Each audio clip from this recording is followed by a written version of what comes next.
সিদ্দিক আকবর আবু বকর রাদিয়াল্লাহু তাআলা আনহু আসে। আবু বকর রাদিয়াল্লাহু তাআলা আনহু যখন আমার কাছে কাছে আসলেন, আবু হুরায়রা বলে আমি কি করলাম?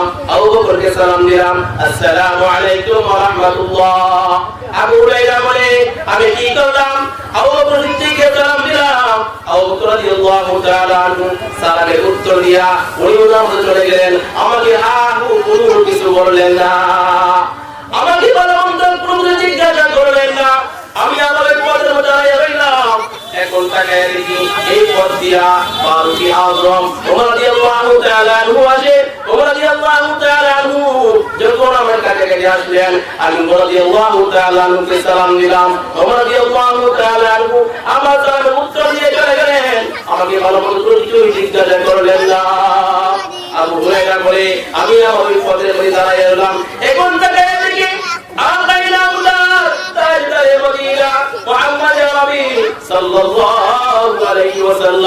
আবু হুরায়রা বলে আমার পয়গম্বর আমার নবী ওই পথ দিয়ে আসতেছে। পয়গম্বর মুসা আপনি কি আল্লাহকে জিজ্ঞাসা করছিলেন? আল্লাহকে জিজ্ঞাসা করছিলেন যে আল্লাহ আমার এত সম্পত্তি আছে, বালতি আছে, সম্পদ আর কমে না? হ্যাঁ জিজ্ঞাসা করছিলাম যে তোমার সম্পদ কেমনে কমবে, তোমার সম্পদ কেমনে কমবে? তুমি যে সবসময় মালিকের শুকরিয়া আদায় করো, তুমি যে মালিকের নিয়ামতের শুকরিয়া আদায় করো, এজন্য তোমার সম্পদ কমবে না। তোমার সম্পদ খালি বাড়তে যাচ্ছে, তুমি মালিকের না শুকরিয়া আদায় করো না। এই লোকটা বলতে আমার পক্ষে সম্ভব? আল্লাহ আমার সম্পদ আমি কেমন করে মালিকের না শুকরিয়া আদায় করতে পারি? তো মালিকের নিয়ামতের শুকরিয়া আদায় করো, আলহামদুলিল্লাহ, তার সম্পদ বাড়তেছে, সুবহানাল্লাহ। এরপরে ওই মহিলার সঙ্গে সাক্ষাৎ। যে মহিলা বলছিলেন ও পয়গম্বর মুসা আল্লাহ তাআলা কি জন্য আমারে গরীব বানাইছে, কেন আমারে তো অসহায় বানাইছে, আল্লাহ তাআলা আমারে কেন দুর্বল বানাইছে, এর কারণটা কি জিজ্ঞাসা করছিলেন। পয়গম্বর মুসা আলাইহিস সালামকে জিজ্ঞাসা করছিলাম। আল্লাহ তাআলা বলেন তুমি বেশি বেশি মালিকের শুকরিয়া আদায় করো। সুখে দেখো আলহামদুলিল্লাহ, দুঃখে দেখো আলহামদুলিল্লাহ, সর্ব অবস্থায় মালিকের নিয়ামতের শুকরিয়া আদায় করো। ও মেরে মুহতারাম ভাইও, আজকে আমরা অসুস্থ হয়ে গেলে আমরা কি বলি যে আল্লাহ গেলে আমারই দেখছে। হ্যাঁ আমরা কিন্তু এই সমস্ত কথা বলে ফেলি। একটু বিপদের মধ্যে পড়ে যাই, অসুস্থ হয়ে গেলে গাই আমাদের মুখ থেকে আওয়াজ বের হয়ে আসে যে আল্লাহ গেলে আমারই দেখছে না, আর কেউ দেখছে এই আওয়াজের মধ্যে না। না ভাই, আল্লাহ তাআলা তোমারে মহব্বত করে, আল্লাহ তাআলা তোমারে ভালোবাসে। আল্লাহ জাল্লা জালালু বান্দার সব সময় মুখের দিকে তাকাইয়া থাকে। আল্লাহ তাআলা তোমারে আমারে মহব্বত কইরা বানাইছেন। আল্লাহ তাআলা তোমারে আমারে বড় আদর কইরা বানাইছেন, জাহান্নামে যাবার জন্য না, দুজকে যাবার জন্য না। ও মেরে মুহতারাম ভাইও, এখন যদি আমি জাহান্নামে হইয়া যাই, আমি যদি জাহান্নামে হয়ে যাই, আল্লাহ বুঝতে পারবো না, আল্লাহ তাআলা কিছু করতে পারবো না। কেন কেন কেন? আল্লাহ তাআলা যুগে যুগে আল্লাহ তাআলা সময়ে সময়ে পয়গম্বর পাঠাইছে, আর প্রত্যেক নবী আয়েশা তার উম্মতের কাছে লা ইলাহা ইল্লাল্লাহ, লা ইলাহা ইল্লাল্লাহ, লা ইলাহা ইল্লাল্লাহ এই দাওয়াত প্রত্যেকের কাছে যুগে যুগে দিয়েছে। যারা এই দাওয়াত গ্রহণ করেছে, যারা এই দাওয়াত কবুল করেছে, তারা কামিয়াব হয়ে গেছে। এই দাওয়াত গ্রহণ করেছে সিদ্দিক আকবর হযরত আবু বকর সিদ্দিক রাদিয়াল্লাহু তাআলা আনহু কামিয়াব হয়ে গেছে। এই দাওয়াত গ্রহণ করেছে ওমর রাদিয়াল্লাহু তাআলা আনহু কামিয়াব হয়ে গেছে। এই দাওয়াত গ্রহণ করেছে বেলাল হাফসি রাদিয়াল্লাহু তাআলা আনহু। ও মেরে মুহতারাম ভাইও, আল্লাহর পয়গম্বরের সাহাবী বেলাল হাফসি রাদিয়াল্লাহু তাআলা আনহু কুচি কুচি কালো, কিন্তু মনটা বড় পরিষ্কার ছিল। বেলাল হাফসি রাদিয়াল্লাহু তাআলা আনহু একদিন পয়গম্বরের কথা শুনলেন, পয়গম্বরের আলোচনা শুনলেন, মনটা ভালো হয়ে গেছে, বেলালের মন ভালো হয়ে গেছে। রাসূলের কথা শুইলা রাসূলের সামনে কালিমা পড়ে মুসলমান হয়ে গেছে। মুসলমান হয়ে যাবার পর তার মালিক উমাইয়া শুনছে, উমাইয়া ডাক দিয়ে বলে বেলাল ও বেলাল শুনো শোনো, তুমি আমার গোলাম, তুমি আমার ইজ্জতদার, আমার গোলাম হইয়া মুহাম্মাদের কালিমা বলছো, আমার গোলাম হইয়া তুমি কি করছো? তাওহীদের শিক্ষা গ্রহণ করছো, আল্লাহকে বিশ্বাস করছো। ও বেলাল, এখন সময় কালিমা তুমি ছেড়ে দাও। বলতেছে, আরে বেলাল, তুমি আমার গোলাম, আর আমি মালিকের কাছে না বইলা মুহাম্মদকে বিশ্বাস করছো, কালিমা করছো, এখনো সময় আছে তুমি কালিমা ছেড়ে দাও, এখনো সময় তুমি ইসলাম ধর্ম ছেড়ে দাও। তো হাফসি রাদিয়াল্লাহু তাআলা আনহু বলে, মনি, এতদিন আমি পথ হারা ছিলাম, পথভ্রষ্ট ছিলাম, আল্লাহকে চিনতাম না, রাসূলকে চিনতাম না, ইসলাম চিনতাম না, দ্বীন চিনতাম না, আমি পথভ্রষ্ট ছিলাম। এখন আমি আল্লাহকে পেয়ে গেছি, সঠিক ধর্ম আমি পেয়ে গেছি, এখন আমার পক্ষে কালিমা দ্বারা সম্ভব না। সুবহানাল্লাহ। হাফসি রাদিয়াল্লাহু তাআলা আনহু না না না, এই কালিমা আমি ছাড়তে পারবো না, এই মুহাম্মদকে ছাড়তে পারবো না, এই কোরআনকে আমি ছাড়তে পারবো না।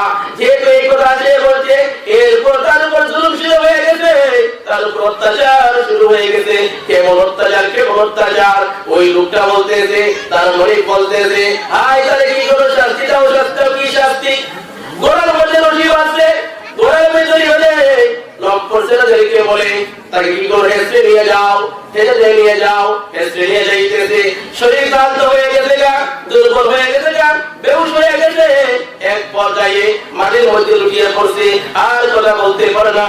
আগে তো যত লা ইলাহা ইল্লাল্লাহ, লা ইলাহা ইল্লাল্লাহ, এগুলো মালিকের নামটা পুরোপুরি নিতে পারে না।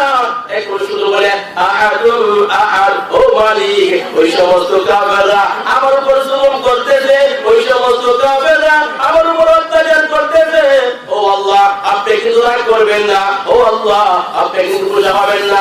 আমি যে আপনার নাম নিলাম, লা ইলাহা ইল্লাল্লাহ, লা ইলাহা ইল্লাল্লাহ, ও মালিক আগে আমি আপনার নাম পুরা পড়ে নিতাম, এখন আমার জবান দুর্বল হয়ে গেছে, আমার শরীর ক্লান্ত হয়ে গেছে, এখন আমি আপনার নাম পুরা বলতে পারি নাই। ও আল্লাহ আপনি কিন্তু রাগ করবেন না, এখন মালিকের নাম নেই আহাদুল আহাদ, ও আল্লাহ আপনি এক, আপনি এক। ও মেরে মুহতারাম ভাইও, বেলাল হাফসি রাদিয়াল্লাহু তাআলা আনহু এত জুলুম করছে, এত নির্যাতন করছে, এরপরে বেলাল মুখ থেকে কালিমা সরাইতে পারে না। তো বলতেছিলাম, ওই মহিলা বলতেছে, পয়গম্বর মুসা ডাকতে বলে, ও আল্লাহর বান্দী, তুমি কি করো? মালিকের শুকরিয়া আদায় করো, আল্লাহর কৃতজ্ঞতা প্রকাশ করো, যে আল্লাহর শুকরিয়া আদায় করো, আল্লাহ তাআলা তোমার সম্পদ বাড়ায়া দিবে। বলতেছে তুমি কি করো? মালিকের শুকরিয়া আদায় করো, আল্লাহর প্রশংসা করো, তাহলে আল্লাহ তাআলা তোমার সম্পদ বাড়ায় দিবে। তো বলতেছে রাগ হয়ে গেছে, কি হয়ে গেছে? বুঝা হয়ে গেছে, রাগ হয়ে গেছে। তো পয়গম্বর মুসা বলে, যাও যাও যাও, তুমি আর তোমার আল্লাহর শুকরিয়া আদায় করো। এই কথা বলার পর সাথে সাথে মালিকের পক্ষ থেকে একটা জলপ্রবাহ আসছে, তার একটা শেষ একটা সম্বল, একটা কুড়ে, একটা ঘর ছিল, এই ঘরটা আপনার ধ্বংস করে দিচ্ছে। আমরা তো শুকরিয়া আদায় করা দরকার, যে আমরা কি করি, অনেক সময় বড় বড় অন্যায় করে ফেলি, গুনাহ করে ফেলি। আমাদের পয়গম্বর দোয়া করছে, আল্লাহ গো আমার উম্মত দুর্বল, আল্লাহ আমার উম্মত যদি কোনো ভুল করে ফেলে, কোনো অন্যায় করে ফেলে, কোনো অপরাধ করে ফেলে, আল্লাহ তুমি একটু সুযোগ দিও, আল্লাহ তুমি একটু সুযোগ দিও যেন আমার উম্মত তওবা করতে পারে। সুবহানাল্লাহ। এইজন্য কি হয় না, আমরা আমাদেরকে আল্লাহ তাআলা সাথে সাথে করে একটু সুযোগ দেয়। কিন্তু মুসা আলাইহিস সালামের জামানায় কি করতো, বান্দা নেয়ামতের নাশুকরিয়া আদায় করলে সাথে সাথে কি হয়ে যেত, আযাব চলে আসতো। এরপর 3 নাম্বার লোক, প্রতিবন্ধী, হাত নাই, পা নাই, এই লোকের সঙ্গে সাক্ষাৎ। তো লোকটা বলতেছে, ও পয়গম্বর মুসা, আপনি কি আল্লাহর জিজ্ঞাসিলেন? আপনি কি আল্লাহর জিজ্ঞাসিলেন? আল্লাহ তাআলা আমাকে কি জন্য বানাইছে? আমারে হাত দিয়েছে না, আমার পা দিয়েছে, কি জন্য বানাইছে? তো বলছে, হ্যাঁ জিজ্ঞাসা করছিলাম, আল্লাহ তাআলা তোমাকে অনর্থক বানাই নাই, আল্লাহ তাআলা তোমাকে অহেতুক বানাই নাই, যে আল্লাহ তাআলা জাহান্নামের মধ্যে তোমার বডি বরাবর একটা ছিদ্র আছে, একটা গর্ত আছে, এই ছিদ্রটাকে বন্ধ করার জন্য আল্লাহ তাআলা তোমার বানাইছে। সুবহানাল্লাহ। এই কথা বলার পর ওই প্রতিবন্ধী লোকটা বলে আলহামদুলিল্লাহ আলহামদুলিল্লাহ। ওই প্রতিবন্ধী লোকটা ডাক দিয়া বলে, ওই পয়গম্বর মুসা দুনিয়ার সমস্ত কিছু দুনিয়ার জন্য বানাইছে আল্লাহ তাআলা, আমার মতো একটা বান্দা, একটা দুর্বল বান্দারে আল্লাহ তাআলা তার নিজের কাজের জন্য বানাইছে, জন্য আলহামদুলিল্লাহ বলতেছে যে দুনিয়ার সব কিছু দুনিয়ার জন্য বানাইছে, আর আমার মতো একটা দুর্বল, আমার মতো একটা অসহায় বান্দাকে আল্লাহ আল্লাহ কাজের জন্য বানাইছে, জন্য আলহামদুলিল্লাহ। শাইখ জাকারিয়া রাহমাতুল্লাহি আলাইহি বলেন যে এই লোকটা মালিকের নিয়ামতের শুকরিয়া আদায় করছে, নিয়ামতের শুকরিয়া আদায় করার সাথে সাথে আল্লাহ তাআলা তাকে পুরো দুইটা হাত এবং দুইটা পা হয়ে সুস্থ হয়ে গেল। সুবহানাল্লাহ। কি করতে হবে? আল্লাহ শুকরিয়া আদায় করতে হবে। চিন্তা করে দেখুন, আল্লাহ কি করছে? আমার দুটো হাত দিয়েছে, আমার জবান দিয়েছে, আমার দুটো পা দিয়েছে। ও ভাই, আপনি আমি অন্য নিয়ামতের শুকরিয়া বাদ দেন, আমার বডির যে অঙ্গগুলো আছে, আমার বডির যে অঙ্গগুলো আছে, এই প্রত্যেকটা অঙ্গের শুকরিয়া কেমনে করতে পারবো? আমাদের ভাত খাই, একটা বাতের নিয়ামতের শুকরিয়া আদায় করা সম্ভব? একটা বাত বানানো সম্ভব? সম্ভব না ভাই। এজন্য কি করতে হবে? মালিকের নিয়ামতের শুকরিয়া আদায় করতে হবে। তবে আপনাদের সামনে যে আয়াতে কারিমা তেলাওয়াত করছিলাম, আল্লাহ তাআলা এই আয়াতে কারিমার মধ্যে বলতেছেন, কুল ইন কুনতুম তুহিব্বুনাল্লাহ ফাত্তাবিউনি ইউহিব্বুকুমুল্লাহ ওয়া ইয়াগফির লাকুম যুনুবাকুম ওয়াল্লাহু গফুরুর রহিম। আল্লাহ বলে, নবী আপনি জানায় দেন, আপনি আপনার উম্মতদেরকে জানায় দেন যে তারা যদি আমি নবীকে মহব্বত করতে চাই, নবীকে ভালোবাসতে চাই, আমি আল্লাহকে মহব্বত করতে চাই, আমি আল্লাহকে ভালোবাসতে চাই, তাহলে আপনি নবীকে যেন মহব্বত করে আপনি নবীকে যেন ভালোবাসেন। সুবহানাল্লাহ। সাহাবায়ে কেরাম রাদিয়াল্লাহু তাআলা আনহুম এর ভিতরে আল্লাহ নবীর কেমন মহব্বত ছিল, আল্লাহ নবীর কেমন ভালোবাসা ছিল, আল্লাহ নবীর প্রতি ওদের কেমন প্রেম ছিল। আল্লাহ নবীর সাহাবী হযরত আবু হুরায়রা রাদিয়াল্লাহু তাআলা আনহু, আবু হুরায়রা রাদিয়াল্লাহু তাআলা আনহু একজন অসহায় দুর্বল মানুষ ছিলেন। আবু হুরায়রা রাদিয়াল্লাহু তাআলা আনহু এই নামটা আল্লাহর কাছে এত প্রিয় হয়ে গেছে যে হাদিসে পৃষ্ঠায় পৃষ্ঠায় এই আবু হুরায়রা নামটা পাওয়া যায়। সুবহানাল্লাহ। কেন পাওয়া যায়? যে সব সময় রাসূলের খেদমতে পড়ে থাকতেন, সব সময় রাসূলের মাদ্রাসাতুস সুফফা, এই সুফফার মধ্যে পড়ে থাকতেন, পাইলে খাইতেন, শুকরিয়া আদায় করতেন, আর না পারলে দৌড় ধারণ করতেন, কিন্তু রাসূলের দরবার থেকে সরতেন না, সব সময় রাসূলের দরবারে পড়তেন। সুবহানাল্লাহ। একদিন আবু হুরায়রা বলে যে একদিন ক্ষুধার যন্ত্রণায় এমন অবস্থা হয়ে গেছে যে ক্ষুধার যন্ত্রণায় সইতে না পেরে মাটির মধ্যে গড়াগড়ি করতেছে, মাটির মধ্যে গড়াগড়ি করতেছে। তো মানুষেরা বলে, হাই হাই রে, আবু হুরায়রা বলো মেধি রূপ হয়েছে, কি হয়ে গেছে? মেধি রূপ হয়েছে, এই জন্য মাটির মধ্যে গড়াগড়ি করতেছে। এই জন্য কি বলে, কেউ আপনার জুতা দিয়ে বাড়ি দেয়, কেউ আবার নাকের মধ্যে জুতা লাগায়, এগুলি করে। তো আবু হুরায়রা বলে, হে মদিনাবাসীরা শুনো শুনো, আসলে আমার কোনো মেধি রূপ নাই, আমি কোনো অসুস্থ না, আমি আবু হুরায়রা ক্ষুধার জন্য আমার চটপট করতেছি। সুবহানাল্লাহ। ক্ষুধার জন্য কি করতেছে? দেখো, চটপট করতেছি। তো আবু হুরায়রা বলে, এই অবস্থায় চিন্তা করলাম কি করা যায়। তো আবু হুরায়রা বলে, মদিনার পাশে একটা রাস্তা আছে, এই রাস্তার মধ্যে আমি দাঁড়ায় থাকলাম, চিন্তা করলাম এই পথ দিয়া যে আসবে আমি তাকে সালাম দিব, এরপরে ওই লোকটা যদি আমারে বলে যে আবু হুরায়রা তোমার কি অবস্থা, তোমার কি হাল, তখন আমি বলবো যে আমার পেটে ভীষণ ক্ষুধা, আমাকে আপনার বাড়ি মেহমান বানায়া দেন। এরা বলে ওই পথের মধ্যে দাঁড়াইয়া রইলাম, হঠাৎ তাকাইয়া দেখি সিদ্দিক আকবর আবু বকর রাদিয়াল্লাহু তাআলা আনহু আসে। আবু বকর রাদিয়াল্লাহু তাআলা আনহু যখন আমার কাছে কাছে আসলেন, আবু হুরায়রা বলে আমি কি করলাম? আবু বকরকে সালাম দিলাম, আসসালামু আলাইকুম ওয়া রাহমাতুল্লাহ। আবু হুরায়রা বলে আমি কি করলাম? আবু বকর সিদ্দিককে সালাম দিলাম। আবু বকর রাদিয়াল্লাহু তাআলা আনহু সালামের উত্তর দিয়া উনি নামাজে চলে গেলেন। আমাকে কোনো কিছু বললেন না, আমাকে ভালো মন্দ কোনো জিজ্ঞাসা করলেন না। আমি আমার পথের মধ্যে দাঁড়িয়ে রইলাম। এখন তাকে দেখি এই পথ দিয়া ফারুক আযম ওমর রাদিয়াল্লাহু তাআলা আনহু আসে। ওমর রাদিয়াল্লাহু তাআলা আনহু যখন আমার কাছে কাছে আসলেন, আমি ওমর রাদিয়াল্লাহু তাআলা আনহুকে সালাম দিলাম। ওমর রাদিয়াল্লাহু তাআলা আনহু আমার সালামের উত্তর দিয়ে চলে গেলেন, আমাকে ভালো মন্দ কোনো কিছু জিজ্ঞাসা করলেন না। আবু হুরায়রা বলে আমি আমার ওই পথের মধ্যে দাঁড়িয়ে রইলাম। এখন তাকে দেখি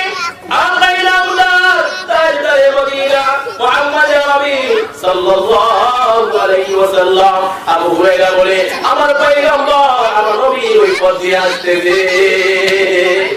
ওই পথের মধ্যে দাঁড়িয়ে রইলাম, আল্লাহর পয়গম্বর আমার কাছে আসছেন। আমি সালাম দিয়ে দিলাম, আসসালামু আলাইকুম ইয়া রাসূলুল্লাহ। আমি কি করলাম? নবীকে সালাম দিলাম। ও ভাই দোস্ত বুজুর্গ, আল্লাহর পয়গম্বর তার উম্মতের জন্য কত পাগল। আবু হুরায়রা বলে যে আমি রাসূলকে সালাম দিলাম, রাসূল আমার সালামের উত্তর দিয়া আমার চেহারা দেখে বললেন, আবু হুরায়রা তোমার চেহারা দেখে আমি বুঝলাম তোমার পেটে ভীষণ ক্ষুধা, তোমার পেটে ভীষণ ক্ষুধা। যাও যাও, আজকে তুমি আমি নবীর বাড়ি তোমার মেহমান। সুবহানাল্লাহ, আজকে আমার বাড়ির মেহমান। আবু হুরায়রা বলে আল্লাহর পয়গম্বর আমাকে নিয়ে চলে গেল বাড়িতে।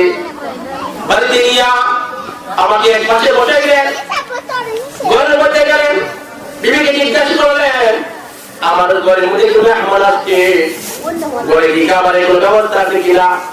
আমি যে মেহমানদারি করবো এই মেহমানদারি কিছু আছে কিনা? ঘর থেকে উত্তর আসে মেহমানদারি করবেন, মেহমানদারি করবো এরকম কিছু নাই, তবে এক বেলা দুধ আছে আপনার জন্য। আমি যে মেহমানদারি করবো এরকম কিছু নাই, তবে আপনার পান করার জন্য এক গ্লাস দুধ রাখবেন। আল্লাহর পয়গম্বর সাল্লাল্লাহু আলাইহি ওয়াসাল্লাম এই এক গ্লাস দুধ আবু হুরায়রার সামনে নিয়ে আসলেন। আবু হুরায়রা মনে মনে কইছে হাই হাই, রাসূল মনে হয় আমার ওই এই দুধটা আমাকে দিবে। আবু হুরায়রা বলে যে আল্লাহর রাসূল যেহেতু এক গ্লাস দুধ নিয়ে আসছে, মনে হয় এটা আমার দিবে। আবু হুরায়রা বলে রাসূল আইসা আমাকে বলে, আবু হুরায়রা যাও তো দেখো তো আমার মাদ্রাসার মধ্যে কয় ছাত্র আছে, সবাই নিয়ে আসো। আবু হুরায়রা বলে এই কথা রাসূল বললেন, তখন আমার দুধ খাওয়ার ইচ্ছা শেষ হয়ে গেল। খাই রাসূল যদি সবাই নিয়ে আসতাম তাহলে এই দুধ তো আর আমার ভাগ্যে নাই, আমার ভাগ্যে নাই। আবু হুরায়রা বলে আমি তাড়াতাড়ি গেলাম মাদ্রাসা সুফার মধ্যে গেলাম, যা দেখি 70 জন সাহাবা এখানে উপস্থিত। সবাইকে নিয়ে আসলাম, সবাইকে নিয়ে আসলাম। সবাইকে নিয়ে আসার পর আল্লাহ রাসূল বলেন আবু হুরায়রা নাও এই দুধটা তুমি বিতরণ করো। সুবহানাল্লাহ, এক গ্লাস দুধ কত খাওয়া যাইব? আবু হুরায়রা বলে আমার পেটে ভীষণ ক্ষুধা, মনে মনে ভাবছিলাম এই দুধটা আমি খাইলাম, এখন রাসূল যেহেতু আমার দায়িত্ব দিয়েছে, কারণ আপনার শুধু চলে গেলে যে লোকটা কি করে আপনি পাঠে মসজিদের মধ্যে আপনারা দেরাজি আছে না, নিশ্চয় আছে না, শুধু চলে গেছে যে লোকটা পাঠে একদিন সবার পরে নেওয়া লাগবে। কিন্তু আমরা কি করি আগে কিন্তু আমরা করে দিই এগুলো আমরা শুধু এগুলো কি করে পরে পরে সিলামি দিব, মিষ্টি দিব, তেল দিব, এদিন তাহলে আইডি পরে আমি পাইতাম না। এই যে কি করে কি করে তারপরে বলে আইডি রোজ এই দায়িত্ব আমার দিতে, আমার ইচ্ছা শেষ হয়ে যায়। কারণ সত্য অবস্থিত এমন তারপরে বলে আমি কি করলাম, ডাল লিখে শুরু করলাম। তো একজনকে দিলাম উনি পান করলেন, আরেকজনকে দিলাম উনি পান করলেন, আরেকজনকে দিলাম উনি পান করলেন। এভাবে খাইতে খাইতে খাইতে একজন না দুইজন না 70 জন সাহাবায়ে কেরাম রাসূলের সামনে এক গ্লাস দুধ পান করেছে। সুবহানাল্লাহ, কিন্তু দুধের জায়গায় রয়ে গেছে। এবার রাসূল আবু হুরায়রা তুমি খাও, আবু হুরায়রা আমি খাইলাম, রাসূল আবার খাও, আবু হুরায়রা আমি আবার খাইলাম, রাসূল আবার খাও, আবু হুরায়রা আমি আবার খাইলাম। এই 3 মাসের সময় আমার পেট পুরোপুরি ভরপুর হয়ে গেছে। সুবহানাল্লাহ। আবু হুরায়রা বলে এরপরে রাসূল আমার কাছ থেকে নিয়ে গেলেন, রাসূল এই দুধ পান করলেন, দুধ শেষ হয়ে গেল। সুবহানাল্লাহ। এই রাসূলের হাতের বরকত চিন্তা করছে, এক গ্লাস দুধ 70 জন সাহাবায়ে কেরাম তৃপ্তি সহকারে খেয়ে ফেলছে। সুবহানাল্লাহ। এটা আল্লাহর রাসূলের বরকত। আপনার খন্দকের ময়দানে সাহাবায়ে কেরাম যুদ্ধ করতেছে, খাওয়া দাওয়া করতেছে, এমন একটা অবস্থা যে খাওয়া দাওয়া করবে কিচ্ছু নাই, অল্প যা ছিল সব শেষ হয়ে গেছে। ওমর রাদিয়াল্লাহু তাআলা আনহু বলে, পয়গম্বর উদার যন্ত্রণায় সইতে পারতেছি না, দেখে উদার যন্ত্রণায় আমি আমার পেটে পাথর বেঁধে রাখছি। আল্লাহু আকবার। রাসূল বলে, ওমর রে, তুমি তো উদার যন্ত্রণায় তুমি তোমার পেটে একটা পাথর বেঁধে রাখছো, আমি পয়গম্বর উদার যন্ত্রণায় আমি আমার পেটে দুইটা পাথর বেঁধে রাখছি। এই যে ভাই আমরা 3 পয়লা, এটা রাসূলের অনেক কষ্ট হয়েছে, রক্তের বিনিময়ে, চোখের পানির বিনিময়ে কি পাইছি এই দিন আমরা ভাই। তো এই খন্দকের মধ্যে এমন একটা অবস্থা, এই অবস্থা দেখিয়া আল্লাহর নবীর সাহাবী জাবের বিন আব্দুল্লাহ রাদিয়াল্লাহু তাআলা আনহু বলে, এই অবস্থা দেখিয়ে আমি আর ঠিক থাকতে পারলাম না, তাড়াতাড়ি বাড়িতে আসলাম। বাড়িতে এসে বিবিকে বললাম, বিবি খন্দকের ময়দানে এই অবস্থা দেখলাম যে রাসূল এবং সাহাবায়ে কেরাম সবাই উদারত, এখন আমি যে মেহমানদারি করব তেমন কিছু আছে কি? তো বিবি বলে যে তেমন কিছু নাই, কিছু আটা আছে আর ছোট্ট একটা ছাগলের বাচ্চা আছে। জাবের বিন আব্দুল্লাহ রাদিয়াল্লাহু তাআলা আনহু বলে যে কি করো, এই আটা গুলিকে পিষাও, এগুলোকে রুটি বানাও, আর এই ছাগলের বাচ্চাটা আনো, এটাকে জবাই করব, আজকে আমার নবীকে আমার বাড়ি দাওয়াত দিব। সুবহানাল্লাহ। জাবের বিন আব্দুল্লাহ রাদিয়াল্লাহু তাআলা আনহু বলে, এই কথা বলিয়া আমি খন্দকের মধ্যে চলে গেলাম। খন্দকের মধ্যে যাইয়া আল্লাহর পয়গম্বর সরকার দু আলম নবী মুহাম্মদ আরবি সাল্লাল্লাহু আলাইহি ওয়াসাল্লাম বললেন, পয়গম্বর আমি যে মেহমানদারি করব তেমন কিছু নাই, ও আল্লাহর রাসূল, তবে ছোট্ট একটা ছাগলের বাচ্চা, সামান্য আটা আছে, আপনি এবং কয়েকজন সাহাবায়ে কেরামের দাওয়াত। জাবের বিন আব্দুল্লাহ বলে, আমি যখন এই কথা বললাম, এই কথা বলার পর রাসূল ঘোষণা করে, হে মাশাআল্লাহ খন্দক, ও খন্দকের সাহাবায়ে কেরামরা, তোমরা আজকে একটা আযান শুনো, তোমরা আজকে একটা ঘোষণা শুনো। কি ঘোষণা? তো তোমাদের সবাই জাবেরের বাড়িতে যাওয়া। এখন তো জাবের রাদিয়াল্লাহু তাআলা চিন্তার মধ্যে ভাই, আমি আসলাম আল্লাহর নবী এবং সাইয়েদের সাহাবায়ে কেরামকে দাওয়াত দেওয়ার জন্য, কিন্তু আল্লাহর নবী খন্দকের সবাই দাওয়াত দিয়েছে, এখন চিন্তা করতেছে কি করব, মান সম্মান বাঁচার জন্য। তাড়াতাড়ি বাড়িতে গেলে, তো বাড়িতে যায়, বিবি বলে, বিবি রে, এই অবস্থা এখন কি করা যায়? আল্লাহু আকবার। বিবি খুব নেককার, বুদ্ধিমতী। বিবি বলে, স্বামী কোনো চিন্তা করবেন না, কোনো টেনশন নাই, কোনো চিন্তা নাই। সাইয়েদা কি বলো তুমি? চিন্তা করবো না মানে? চিন্তারই তো বিষয়। একটা ছোট্ট ছাগলের বাচ্চা আর সামান্য আটা দিয়ে কয় নম্বর কি মেহমানদারি করবো? তো বলে যে না, চিন্তা নাই। কেন চিন্তা নাই? যে দাওয়াতটা তো আপনি দিচ্ছেন না। আল্লাহু আকবার বলেন। দাওয়াতটা আপনি দিচ্ছেন না, দাওয়াতটা আল্লাহর পয়গম্বর দিতে। আল্লাহ তাআলা এই পয়গম্বরের খাতিরে, পয়গম্বরের উসিলায় সামান্য খাবার সবার জন্য যথেষ্ট বানাই দিয়েছে। সুবহানাল্লাহ। ও মেরে মুহতারাম ভাইও, আল্লাহর পয়গম্বর সাল্লাল্লাহু আলাইহি ওয়াসাল্লাম সাহাবায়ে কেরাম রাদিয়াল্লাহু তাআলা আনহুম নিয়ে চলে গেলেন জাবের রাদিয়াল্লাহু তাআলা আনহু বাড়িতে। জাবের রাদিয়াল্লাহু তাআলা আনহু যাইয়া আল্লাহর পয়গম্বর নিজে কি করে খাবারের ভূমিকা পালন করলেন। জাবের ডাকে, ও জাবের, আমার রুমাল নিয়ে যাও, ওই রুমাল নিয়ে ওই দুষ্টগুলো রাখবা, এই রুটিগুলোকে রাখবা, কিন্তু সাবধান, কি পরিমাণ রুটি আছে এগুলো দেখবা না, কি পরিমাণ দুষ্ট আছে এগুলো তোমরা দেখবা না। জাবের রাদিয়াল্লাহু তাআলা আনহু আল্লাহর পয়গম্বর রুমাল নিয়ে গেলেন, রুমাল নিয়ে দুষ্টগুলো রাখলেন, রুটি রাখলেন, নিজের দিক থেকে বের করতেছে, নিজের দিক দিয়ে বের করতেছে। আল্লাহর পয়গম্বর আশার 10 জন করে খাওয়াইতেছেন, 10 করে খাওয়াইতে ওই খন্দকের ময়দানে জাবের রাদিয়াল্লাহু তাআলা বাড়িতে ছোট্ট একটা ছাগলের বাচ্চা দিয়া, সামান্য আটা দিয়া, একজন না দুইজন না, খন্দকের ময়দানে 1000 সাহাবায়ে কেরাম ছিল, সবাইকে তৃপ্তি সহকারে খাওয়াইয়া বেড়াইছে। বরকত ভাই, আল্লাহর নবী আমাকে আপনাদের মহব্বত করে কাল হাসরের ময়দানে আমরা সবাই কি করব? NRC NRC. আজকে দুনিয়াতে এত মহব্বত আমরা করি, কি করি? এত ভালোবাসি সন্তানের, এত মহব্বত করি, এত ভালোবাসি। ও দোস্ত, ও ভাই, বুজুর্গ, কিছুদিন আগে যে 5 বছর আগে কি ছিল আপনার? করোনা আইছিল, করোনা আইছিল না? এই করোনার মধ্যে কেমন অবস্থা ছিল যে আমার যদি করোনা হয়ে যায় বউ তো দূরাতা হোক, কি বলেন? আপনার চাই বিদেশটাকে করোনা হয়ে গেছে, দেশে আসছে, আগে লক্ষ লক্ষ টাকা বাড়াইছে বিক্রিতে, কত মোবাইলে কত আপনার মজার আলাপ, কত প্রেম প্রীতির আলাপ। যেই মাত্র শুনছে যে স্বামী করোনা হয়ে যায় দেশে, বিদেশে আর লাগে না, দেশে চলে আইতেছে, যখন বাড়িতে আসতেন বলেন যে নো সাউন্ড, নো সাউন্ড নাই, এই আন্ডা কথা এই লাগতেছে কেন? যে তোমার সাথে আমার স্পর্শ হলে, তোমার সাথে আমার শরীর লাগলে আমার পূর্ণ হয়ে যেতে পারে। কি বলে মরণে কি করে সবাই ভয় পারা? এমন একটা পরিস্থিতি হয়েছে আপনার অতিবাহিত হয়ে গেছে। আল্লাহ তাআলা আমার আমাদের সুদা গলায় দিয়ে বেশি কিছু লাগলো না, একটা ছোট্ট একটা মেডিসিন দিলে শেষ হয়ে যাবে। নমরুদ, সবচেয়ে ইসলামের বড় শত্রু নমরুদ।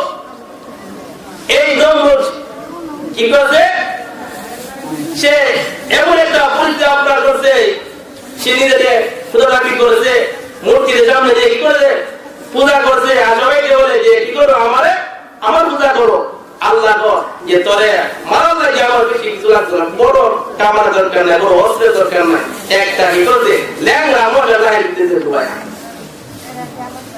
এটা কি করে? আপনার ভিতরে বুম বুম আওয়াজ করে। তো পাশে তার কাজের বলে মাথার মধ্যে কি কি আওয়াজ করে, যখন কি করে আপনার মাথার মধ্যে বাড়ি দেয়, একটু তার দেখবেন আপনার মাথারি আছে না, মাথারি কিন্তু দৌড়ে ফটোটা একটু নাড়া দিবেন, চুপ থাকবো, আবার যখন একটু নীরব পাইবো আবার দৌড় মারবো। তো এই নমরুদ বলে যে কি যেন মাথার মধ্যে বুম বুম আওয়াজ করে একটু করো বাড়িটা। শেষ পরে এমন একটা অবস্থা যে আর কিছু নাই, তো জুতো বাড়িতে দিতে পারিলে, জুতো বাড়িলে আল্লাহ নমরুদ তোরে মারার লাগে আমার বড় কামার দরকার নাই, অস্ত্র দরকার নাই, একটা ন্যাংরা মশাই তোর জন্য যথেষ্ট। কি যথেষ্ট হয়? এই জন্য আল্লাহ নবী আমাদের আপনাদের মহব্বত করে তো ভালোবাসে যে কাল হাসরের ময়দানে সবাই এনাফসি এনাফসি করবে, সবাই নিজেকে নিয়ে পেরেশানি। সন্তান মাকে চিনবে না, মা সন্তানকে চিনবে না, স্বামী তার স্ত্রীকে চিনবে না, স্ত্রী তার স্বামীকে চিনবে না, এমন একটা অবস্থা হবে। কিন্তু ওই সময় সমস্ত নবীরা এনাফসি এনাফসি, বাবা আদম এনাফসি এনাফসি, নূহ আলাইহিস সালাম এনাফসি এনাফসি, মূসা আলাইহিস সালাম এনাফসি এনাফসি, ঈসা আলাইহিস সালাম এনাফসি এনাফসি, সবাই কি করবে? নিজের নিয়ে তারপর। কিন্তু পয়গম্বর মুহাম্মদ নবী সাল্লাল্লাহু আলাইহি ওয়াসাল্লাম কি করবে না? এনাফসি এনাফসি ইয়া উম্মতি ইয়া উম্মতি, উম্মতের কি অবস্থা হবে? এজন্য রাসূল বলেন, উম্মাহ তোমরা কাল হাসরের ময়দানে যদি বিপদের সম্মুখীন হয়ে যাইবা, কঠিন বিপদের সম্মুখীন হয়ে যাইবা, এই সময় তোমরা আমাকে 3 জায়গায় তালাশ করবা। কয় জায়গায়? 3 জায়গায় তালাশ করবা, 3 জায়গায় আমাকে তালাশ করবা। 1 নম্বর যে কত তোমরা কি করবা আমাকে? এই মিলানে আপনার পাল্লা চড়া যাবে, আমাকে কি করবে? আপনার আমল নামাই হিসাব করা হবে। এই মিলানের পাল্লা কি করবা? আমার তালাশ করবা। এখানে যদি তোমরা আমাকে না পাও, এরপর তোমরা কি করবে? আমাকে হাউজে কাউসারে তালাশ করো। সুবহানাল্লাহ। আল্লাহ তাআলা তার নবীর হাউজে কাউসার দান করতে, যে হাউজে কাউসারে 1 গ্লাস পানি দিয়ে পান করবে, তার আর 50,000 বছর পর্যন্ত পিপাসা লাগবে না। সুবহানাল্লাহ। যখন কি করবে? এই হাউজে কাউসারে পানি বিতরণ করবে, সবাই পানি পান করার জন্য যাবে। এরপরে একটা দল যাবে পানি পান করার জন্য। তো ফেরেশতারা বলবে, ওগো আল্লাহর নবী, এদেরকে পানি পান করাইবেন না, এদেরকে পানি পান করাইবেন না। কেন? ওগো আল্লাহর নবী, আপনি যখন দুনিয়া থেকে চলে আসছিলেন, তখন তো আপনি জাহাজের মধ্যে লিপ্ত হয়ে গেছিল, তারা আপনার সুন্নতকে কর্তন করছে, আপনাদের দাবাত নাই, আপনার ওজন করে নাই, এই সব রসুল চোখ কান দূর হয়ে যাও, দূর হয়ে যাও। এরপরে রসুল বলেন 3 নম্বরে আমরা তালাশ করবা ফুলসিরাতের বীরের কাছে আমাকে তালাশ করো। আমি চেষ্টা করবো আল্লাহর কাছে সুপারিশ করিয়া আমি আমার উম্মতকে যেন জান্নাতে পৌঁছে দিতে পারি। সুবহানাল্লাহ।